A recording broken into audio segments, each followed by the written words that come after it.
Os ensaios específicos do grupo 1, começando pelo ânion cianeto, vamos fazer a reação com ferro 2 e ferro 3, adicionando uma gota da solução da amostra a um vidro de relógio. Em seguida, uma gota de hidróxido de sódio 0,1 mol por litro. Na sequência, adicionando o reagente contendo ferro 2, que é o sulfato ferroso. Em seguida, o ácido clorídrico diluído. E, finalmente, o reagente contendo ferro 3, que é o cloreto férrico. Observem que vai ocorrer a formação de um precipitado azulado. Aqui vale uma observação: muitas vezes o reagente sulfato ferroso contém uma certa quantidade de ferro 3 também, porque o ferro 2 ele é facilmente oxidado a ferro 3. Então, essa segunda reação ela pode acontecer de maneira paralela, simultaneamente com a primeira.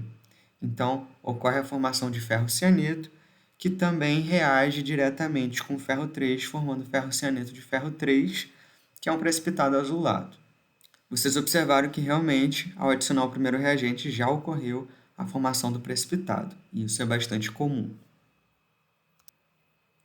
Agora o ânion tiocianato,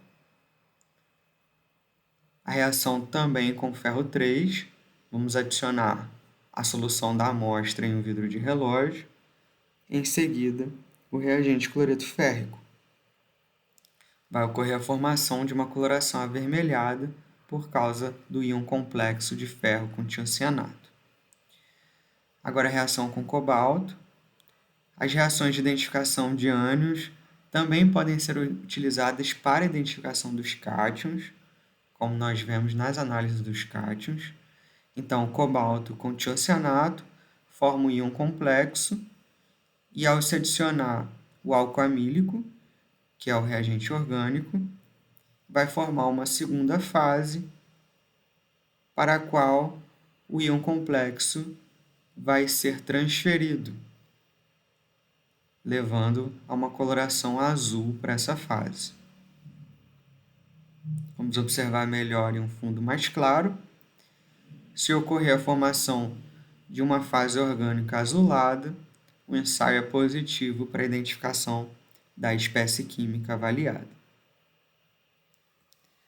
O ânion ferro cianeto, vamos adicionar novamente a solução da amostra em um vidro de relógio, ácido clorídrico diluído e a solução de cloreto férrico.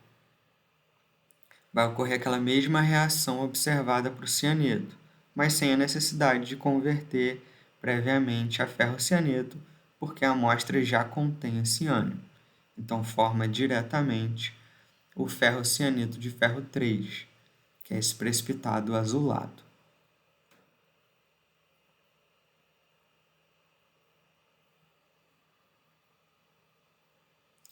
O ânion ferricianeto, nós também vamos fazer a reação com ferro 3.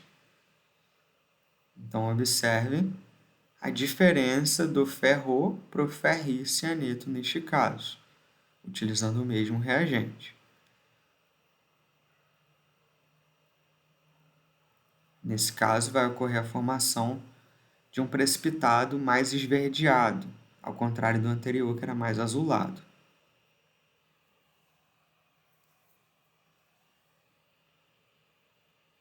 A reação com ferro 2, novamente adicionando a amostra em um vidro de relógio.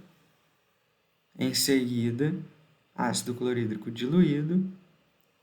E, finalmente, a solução do reagente, que é o sulfato ferroso. Nesse caso, vai ocorrer também a formação de um precipitado azulado, que é o ferrocianeto de ferro 2. Ferricianeto de ferro 2. A reação com cobre 2, uma gota da solução da amostra, uma gota de ácido acético e, finalmente, uma gota do reagente contendo cobre 2. Observem a formação de uma coloração avermelhada, meio acastanhada, característica do ferricianeto de cobre 2, um precipitado. Agora o ânion cloreto, nós vamos fazer uma reação de oxirredução para formar cloro gasoso, e o cloro gasoso vai ser identificado numa reação paralela com o iodeto e o amido em um papel de filtro que vai ser colocado na saída do tubo para a identificação da espécie gasosa. Então, a solução contendo o ânion cloreto vai ser adicionada a um tubo de centrífuga, cerca de 1 ml dessa solução. Em seguida, vamos adicionar o reagente oxidante, que é o dióxido de manganês, na forma sólida. Observem a quantidade de reagente que vai ser adicionada. Não se deve adicionar uma quantidade muito grande nesse caso. Tomem cuidado, é apenas uma ponta de espátula. Em seguida, vamos adicionar ácido sulfúrico concentrado, que é o reagente PA. O meio ácido é importante para essa reação.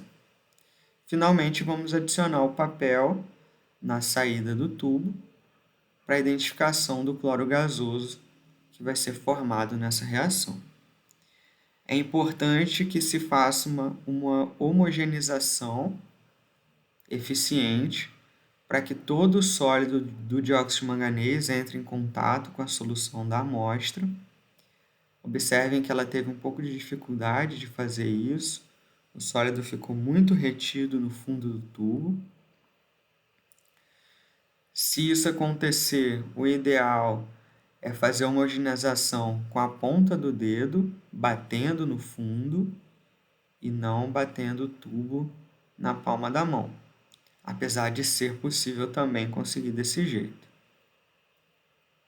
De qualquer maneira, sempre que uma reação levar à formação de uma espécie gasosa, o aquecimento favorece que o gás se desprenda ali daquele sistema. Então, vocês vão ver que após o aquecimento vai ser possível observar mais facilmente a obtenção do resultado esperado. Ainda não é possível ver muito bem, não tem grandes mudanças ali no papel. Agora, após o aquecimento, observa-se a formação de uma coloração azul escura, quase preta, por causa daquela reação do iodo com o amido, igual na reação redox. Brometo agora, mesma coisa, vamos fazer uma reação paralela para a identificação do bromo, que vai ser formado na reação. Para isso, vamos utilizar o reagente fluoresceína. Adicionando o brometo, a solução, a um tubo de centrífuga, o dióxido de manganês, que é o reagente oxidante, e, finalmente, o ácido sulfúrico para garantir o meio ácido para que a reação de oxirredução aconteça. Então, nesse caso, o brometo vai ser oxidado a bromo gasoso através da reação com dióxido de manganês em meio ácido. Lembrando que essa adição deve ser feita na capela. Então, vai ocorrer a reação no papel de filtro, na saída do tubo, formando uma coloração rósea, por causa da formação de eosina. Tem que homogeneizar bem o tubo. Se for necessário, levar para aquecimento. E qualquer tom de rosa que seja observado já é característico da reação do bromo gasoso com a fluoresceína. Aí já dá para ver bem. E após o aquecimento, melhora mais ainda essa observação. E dá para enxergar também o gás de bromo, que é acastanhado. Então dá para ver o gás se desprendendo nessa reação bastante facilmente. O ânion iodeto, vamos adicionar também 1 ml da solução da amostra em um tubo de centrífuga, o reagente oxidante, que é o dióxido de manganês sólido, e, finalmente, o ácido sulfúrico para garantir o meio ácido da reação.